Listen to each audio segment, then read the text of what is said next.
Hello, Ari here with just some more information and tips on your two-stage snowblower and points regarding the Snowblower Impeller Kit. Now, just to kind of digress for a second, the reason why I'm doing this is because I like to give information and help others in special projects and things like that. I'm not interested for any money, and I'd like to give people accurate and valid facts, with scientific basis to them that will help them get the most out of their machine. So on that note, I just wanted to point out that some things regarding what comments have been made and other things that have been said about impeller kits and other things you can do with your two-stage snowblower. Now, there was a mention made about the fact that someone had an older machine and they thought the impeller blades were worn. Impeller blades don't really wear. Again, the blades don't come in contact with the housing. There is a gap. So your impeller blades are pretty much just spinning in air on a shaft, and the only thing that's contacting them is the snow and maybe rocks or something. But the snow is not going to wear the blades. The blades might get rusty, and if they rust through and deteriorate and rot and fall apart, that's different. But the length of the blades, anything like that, they're not going to get shorter with age. So if someone says their old snowblower has worn blades, it doesn't throw well, that's just because it came with a bad gap to begin with. One thing I didn't point out as far as another benefit with the Snowblower Impeller Kit is that the rubber will actually scrape and clean the inside of the housing, which will prevent snow buildup, which is another problem, as well as snow just falling through and backing up, as well.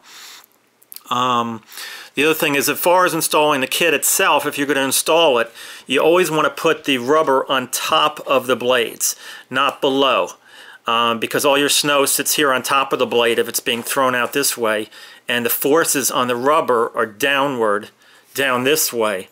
So if the rubber was mounted below the blade, there would be more of a tendency to want to push the rubber off the blade and break your mounting hardware. At least on top, the rubber is extended over the blade, and essentially the forces will then push it back, down onto the blade. You should also, and this other point was made up, there was a comment about only installing it on a couple of the blades, two of the blades, to maintain balance, but not the other two. The whole point of installing the kit is to fill the gap so you don't have snow going through the gap. You don't get that buildup, and also because being further away from the center, you have faster surface speed, and you actually get faster throwing from that extra distance on the distance from the center on the blade that you have when you extend the length of the blade with the rubber.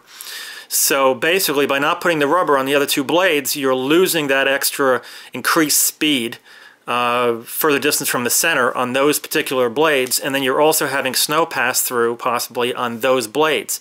Not the other two, but you're just passing the buck to the next blade, every other blade, rather than just giving all four blades the same performance, increased speed, and lack of snow going through.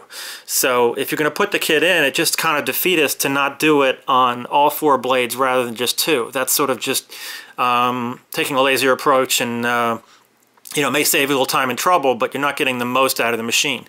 And a comment that says that, well, not much difference was noted from putting it on two or four. Well, you may not notice it. It may not be as dramatically obvious, but there is no question that there's going to be a performance difference because, again, you don't have half your blades don't have that extra throwing speed that your other two do. So snow is getting thrown fast from this blade, slow from this blade, fast from this blade, slower from this blade, and so on. And you have the snow passing through. So you're placing that extra work on two of the blades with that extra snow that falls through than having it, the performance on all four. So it just makes total sense to do it on four, and just while you're improving your machine, improve it the best you can. People have made comments or questioned about it throwing the balance off in your machine. And providing that the rubber and metal that you're using on the blades is consistent and pretty close, it's going to be within a couple ounces, or I should say grams, not ounces. Any difference is going to be very slight. I mean, if you make a big difference in the blades in terms of the material you're putting on them, yes, it creates an imbalance, and because it's spinning all the time, but the only thing that would do is wear your bearings quicker than they normally would wear.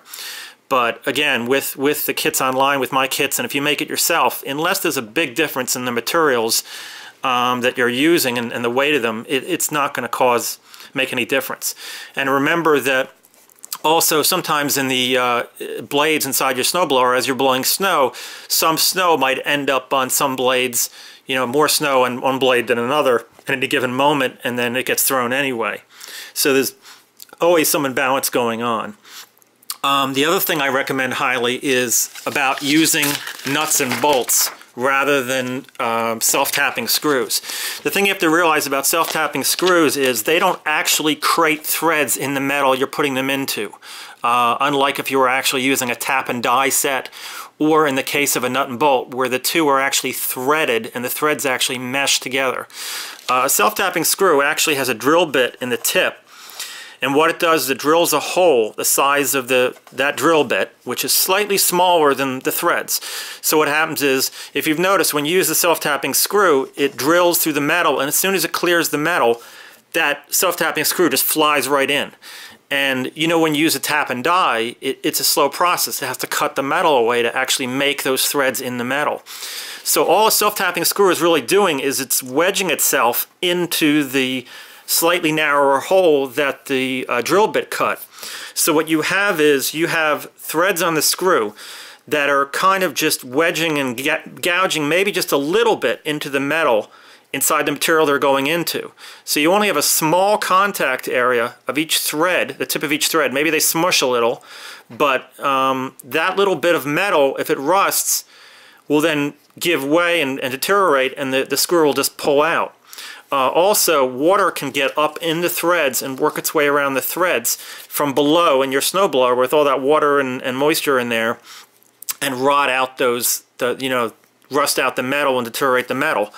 When you're dealing with a nut and bolt, again, you actually have threads, and you have a bolt head on top, you have a nut in the bottom, which create a sandwich, but you also have those threads which are intertwined and overlapping the whole depth of the thread. So what you have is, even if a tip of that thread, for instance, rusted out, you still have all this overlap. Plus, the water can't really get in there the way it could with a self-tapping screw, because these threads are interlocked and really snug against each other, again, depending on the tolerances of the threads, but so water can't really get up there as easily. It actually creates like a seal. So, you know, a bolt being held in there is much better. And the other thing about, you know, someone saying that, well, the self-tapping screws have been in there for years and they've held just fine, that's fine, I mean, if you want to take a chance. But the other point is that someone else who says that might be using their machine, you know, for their own driveway, whereas you use a machine for your neighbors, or you do it for a business and you use it all the time. And yours may fail where theirs may not in a shorter period of time.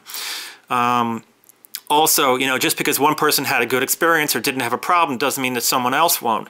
When studies are done and tests are done, that exposes the test to many variables and to similar conditions, and you know, consistent things that will give evidence, you know, over 100 or 1,000 trials.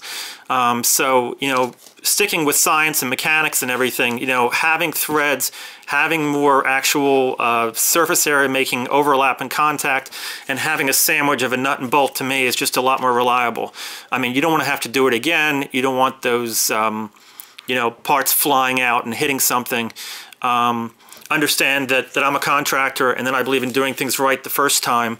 And if I'm going to give someone information, and I'm doing this video is to help people and give them helpful information, I want to give them the best information possible. If someone wants to cut corners and do something more cheaply when they do it after watching my video, that's up to them. But I don't want to be responsible or feel that, you know, I gave someone information and they had a problem as a result of it. I want to give them the best information possible. Now, I'm just going to do another part here because YouTube has a limit on their video length. When I come back, I'm going to have some very helpful suggestions on things to do with your snowblower and functionality, not so much technical stuff anymore. So please, you know, tune into the next video.